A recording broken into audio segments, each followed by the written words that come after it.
Welcome to the Palisadoes Foundation podcast. The Palisadoes Foundation, LLC, is a registered 501c3 nonprofit organization registered in California. It was conceived by a group of Jamaican technology professionals interested in assisting in the continued development of new and existing technologies in Jamaica. Our principal program is the annual Calico Challenge, a work-study program for university software engineering students to work on open source projects under the guidance of a mentor. It provides additional exposure to collaboration within and external to your team on large projects, often on an international scale. This week, we interview Crystian Ioppolo, a Palisades volunteer based in North Carolina. Welcome to the podcast, Crystian. Thanks, Peter. You are quite active. Do you do volunteer activities outside of your work with Jamaica? I do. We have a neighborhood association, so I produce their newsletter and help manage the activities, mostly family focused. And my other big thing is I have a black belt in Taekwondo, and so I teach once or twice a week, assist and teach some kids in Taekwondo. Those are kind of my other activities that I really enjoy and get a lot out of. How did you get involved in Taekwondo in the first place? I always wanted to do Taekwondo, and when I was a freshman on campus in college, I happened to walk by the, freshman activity advertisement for Taekwondo. So I signed up, and it took me a while, but I really got into it and enjoyed it a lot. But it was something I'd always dreamed of doing and happened to just stumble upon the right person at the right time when I was entering college. Are you a black belt in Taekwondo? I am. I'm actually a second degree black belt. Wow, that's quite interesting. Why did you volunteer for the Palisadoes Foundation? So I was coming out of my second child's, the first couple months where you're getting no sleep, and I was starting to find that I wasn't working at the time, still not working, but I found I needed something to do, and I felt like we're okay financially. I should be doing something volunteer, set an example for my kids, and also something that I could get something out of and feel like I'm making a difference in the world. So I pulled up volunteermatch.org, and I looked through some different opportunities, and I found Palisadoes. And I saw a lot of value from my personal experience in internships and in software engineering. And so I wanted to help give that opportunity to other people.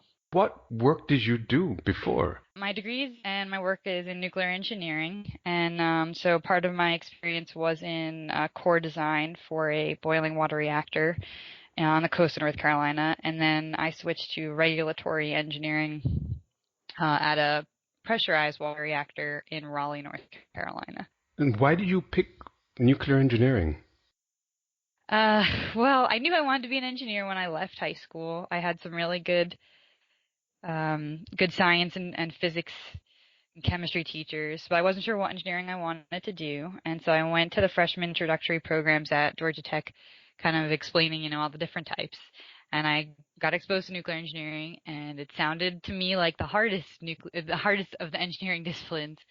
And so I wanted to challenge myself, and that's what I picked. And I'm lucky that I could survive it and that I actually enjoyed it and didn't pick something that, sometimes you pick a degree and you don't actually enjoy what you're doing. So I was really happy with my choice, but I kind of just stumbled on it because I wanted to give myself a challenge.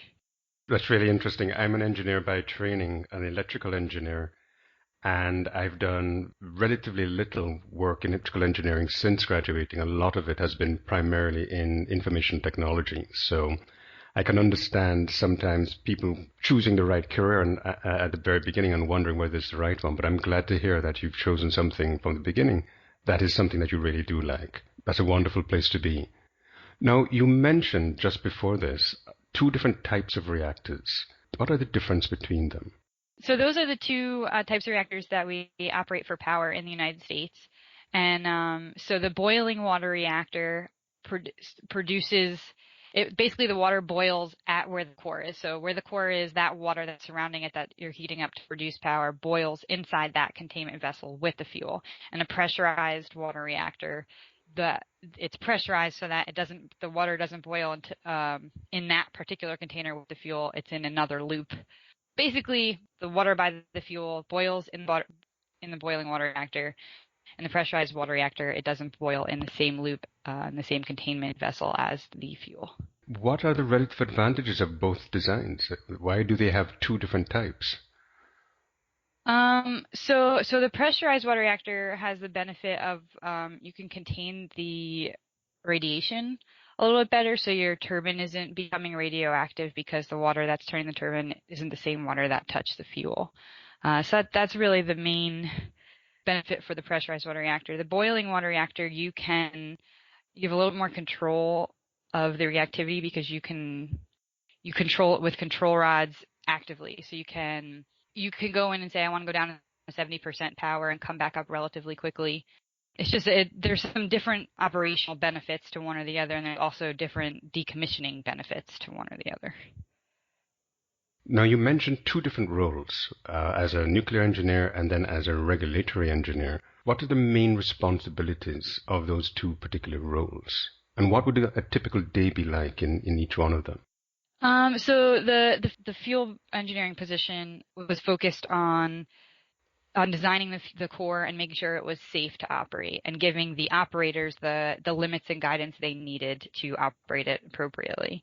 So it was a relatively repetitive process throughout the year where you start out with a general design and you got more specific as you got closer to production and to implementing that fuel and bringing in that fuel and installing it. So your typical day is pretty much whatever stage you are in that process in that year, going through and producing documents that document all your calculations and having someone, coworker, review all those documentation and signing them. So it's relatively repetitive, but everything's, slight different problem.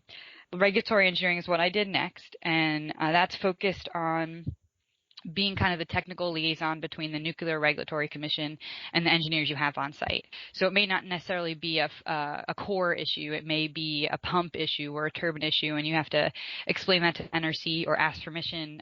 The NRC is short for the Nuclear Regulatory Commission.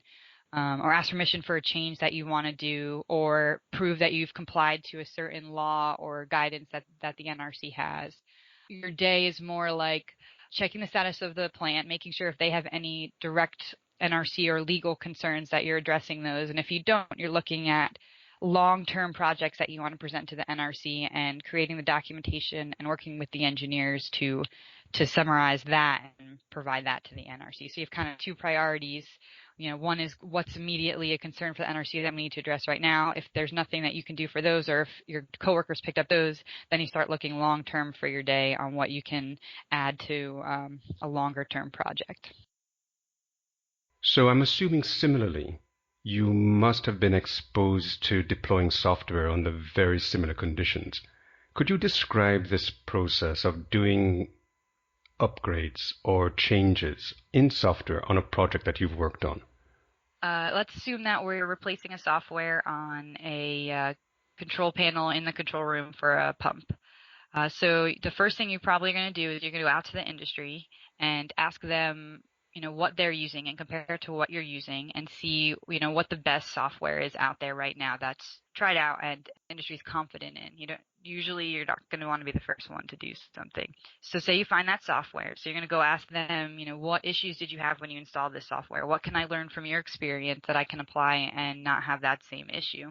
Then you're going to probably sit down with management, maybe even industry experts, and explain where you want to go, what software you want to use, what it will cost, and what the timeline looks like. And after you answer all those questions that the management's going to have, you will document that all, and then hopefully they'll approve your process.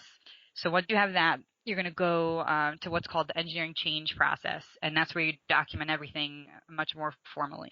So from there, you're going to document everything. You're going to research it. You're going to evaluate what types of regulatory requirements there are.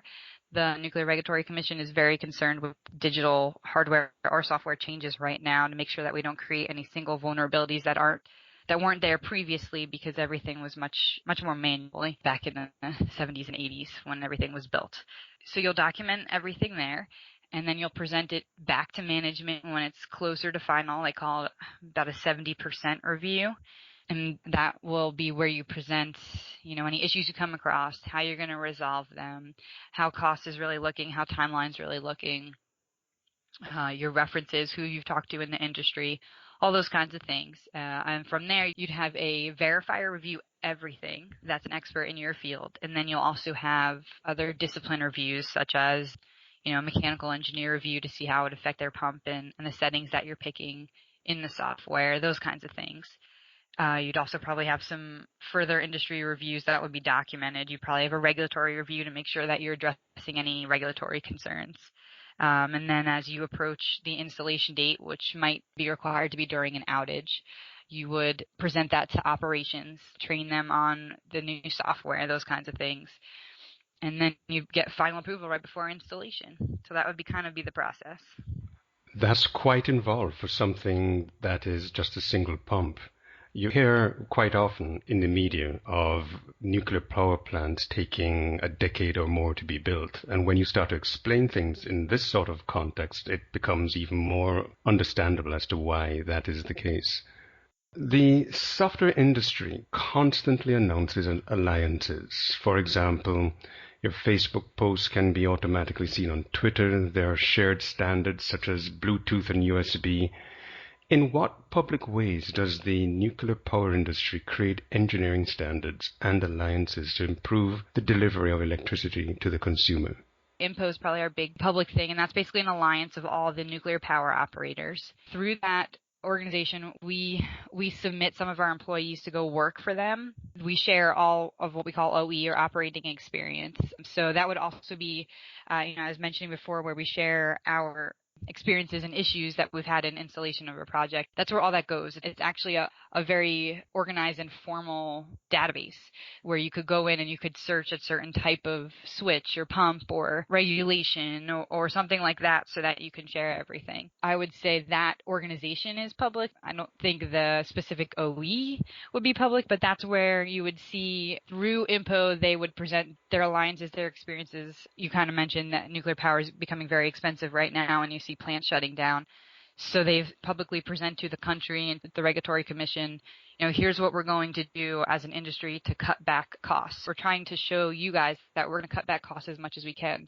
But if you want that base power load, you also need to see we're doing everything we can here. So we need you to help us out in a regulatory perspective. So that's the public aspect that you'll see from the nuclear industry and how we form alliances among each other, which is usually pretty unusual among competitors. You mentioned that you're a second-degree black belt in Taekwondo. How has the discipline influenced your personal and professional life, and what advice would you give to persons considering pursuing hobbies involving physical exercise? As far as personal life, probably the big thing is that's where I met my husband. So that's a pretty big game changer. Yes. So that was pretty good. And I also personally find a lot of relief from punching and kicking things after a tough day in the office or at home. So that's probably the biggest direct things that professional and personal life have been affected. But I do think that it's given me a lot. It's a very individual sport. To pass the testing, you have to perform then. You've got to break your boards. You've got to run your form, and you just have to know the moves. You've got to do it well. You have to battle through sparring when you're getting your head knocked around. So I think I learned a lot professionally on how to perform on the spot.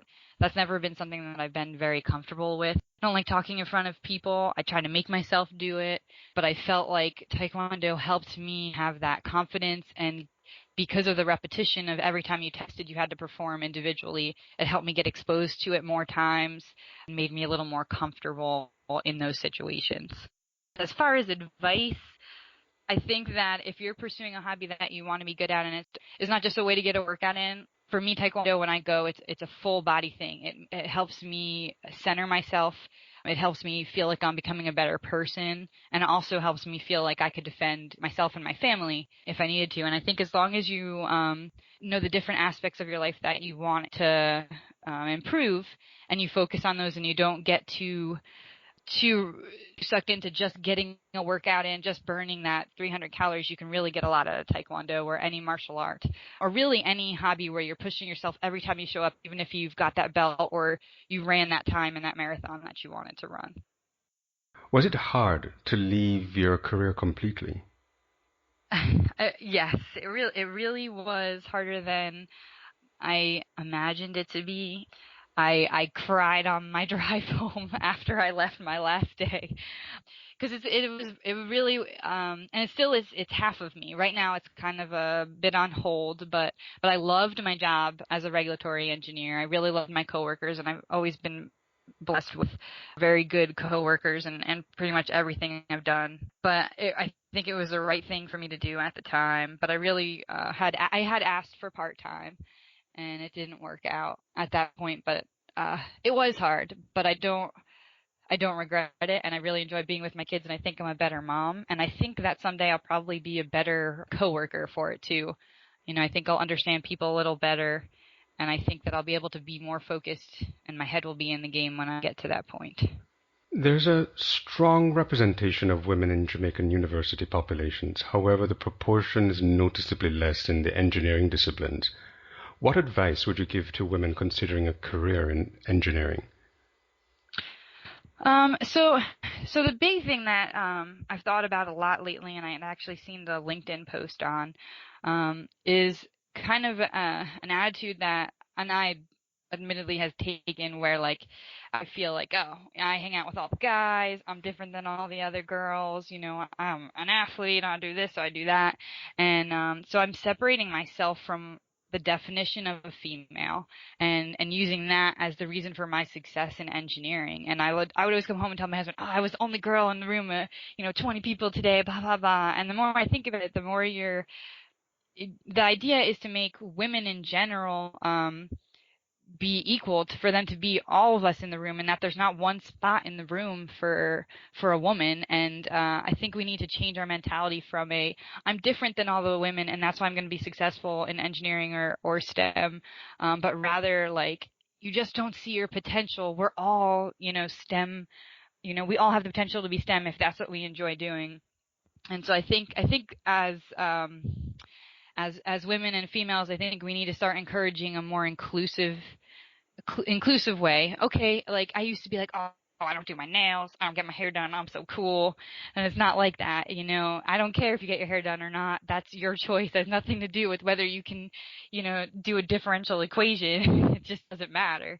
So I think we just, as our gender, we need to stop doing that, because I don't think men treat us like that. We're creating that divide.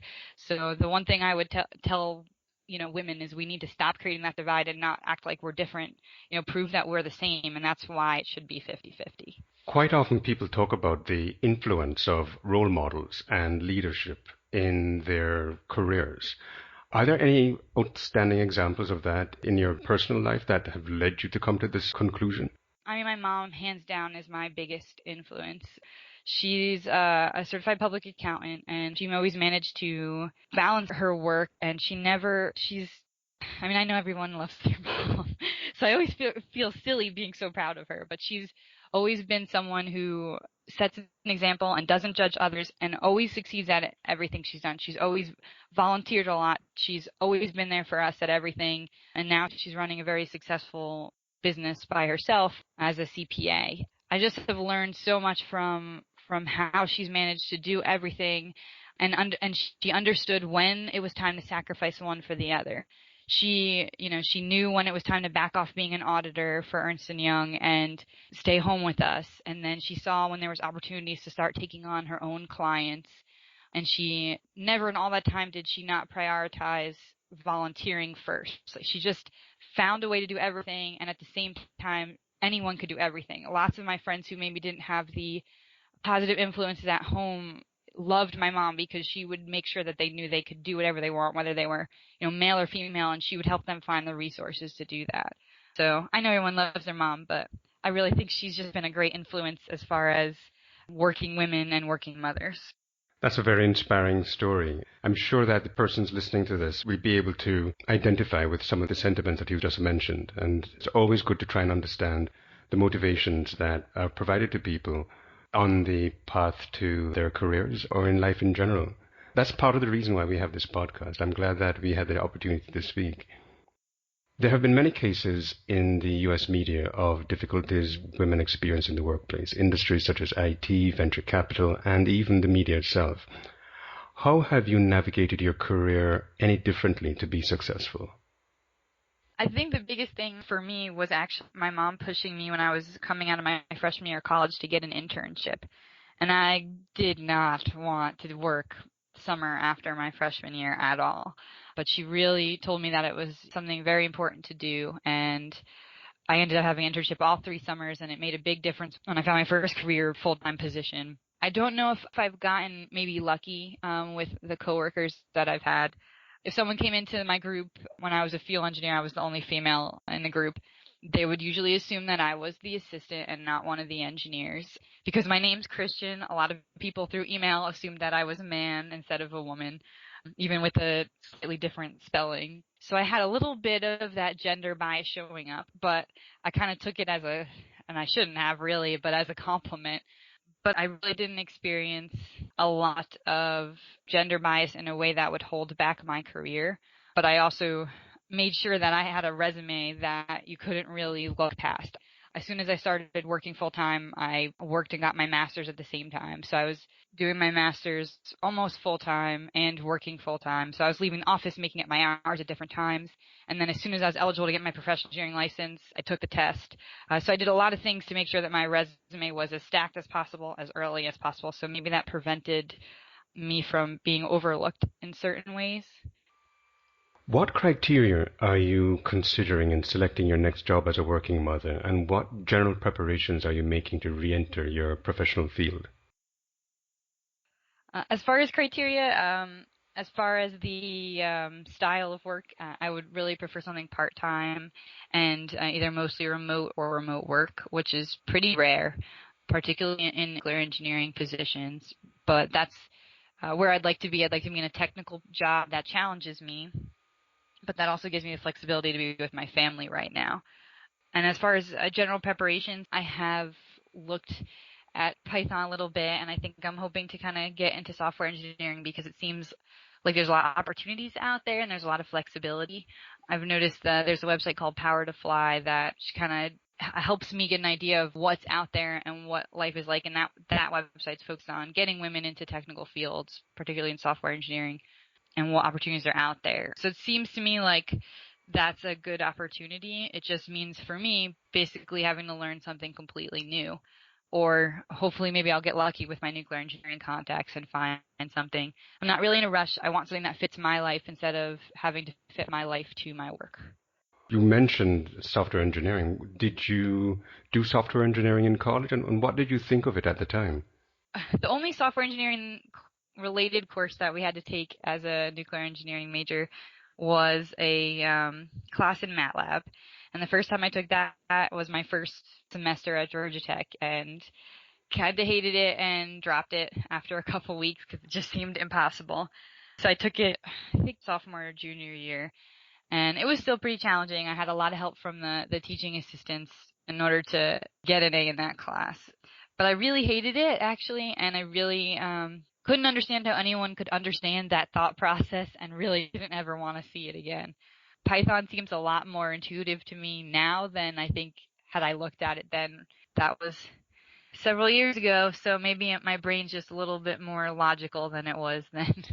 There's a lot to be said about being exposed to software multiple times. I remember the first time that I was exposed to Python, I got a headache very quickly. It was a 2 or 3 day class. I maybe managed 1 or 2 days. It was an on-the-job training thing. And then I took a break of a few more, maybe a few weeks or few months. And I tried it again, and it seemed much more accessible. So there's a lot to be said in many cases about trying again. And it seems that, at least in your particular case, trying again made it more palatable, even though it wasn't necessarily your thing at the time. In what ways has your experience in the Palisadoes Foundation been rewarding? I've really learned a lot about the beginnings of a nonprofit organization. I've learned a lot about Jamaica. I've learned a lot about not necessarily the coding part of software engineering, but just, the tools out there, the processes out there, opportunities out there. And I've learned a lot about the trials and difficulties and nuances of grant writing and grant application and the emotional roller coaster that seems to be. And I feel like I've made some really good remote friends out of the deal. I really enjoyed it. I feel like it's actually been very fulfilling in variety of ways, more than I expected it to be. In what areas do you think the Palisadoes Foundation would need more volunteers based on your experience? Because we're always looking for people. Yes, I think, well, there's lots of different things. I think that we could always use some more help with social media stuff.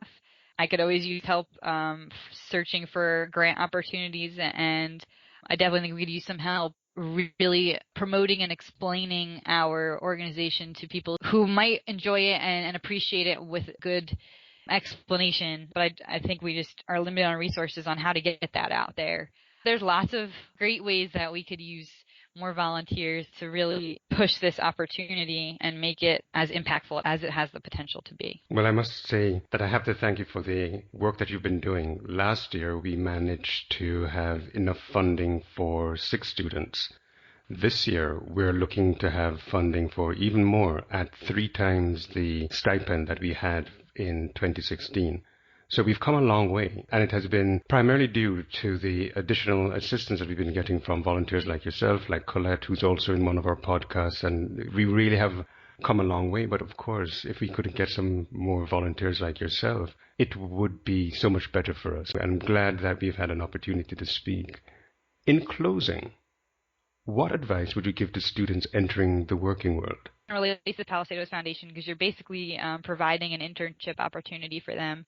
And I really believe that, the 3 internships that I had when I was an undergrad were game changers. That third internship I got was where I got my first job, and it's where I stayed and really flourished as an engineer. So I really believe that pursuing those internships and applying to anything that's remotely interesting, paid or unpaid, just getting that experience and putting that on your resume is huge. GPA is one thing, but being able to work with coworkers and apply that learning ability in the real situations really is very valuable.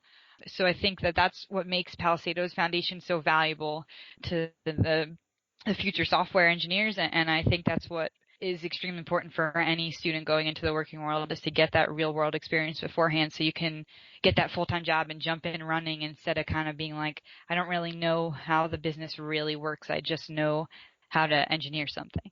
So I definitely think that's the big thing. Go out and get an internship, put yourself out there, apply, make phone calls, use your contacts, find contacts, and get those internships. Thanks very much, Crystian. I'm sure that the discussion that we've just had has been very interesting and also inspiring for some of the students that we are trying to reach with the work of the Palisadoes Foundation. I want to remind listeners that the Palisadoes Foundation is always looking for volunteers. You can visit our website at www.palisades.org. We are really looking for volunteers for our Calico Challenge, and if you just go to the website, check on the About Us page so you can get some further information. We also have a YouTube channel where you probably found this podcast, where we have interviews from a number of people associated with the Palisadoes Foundation, and we really welcome you to go and take a look. Once again, thanks a lot and stay tuned.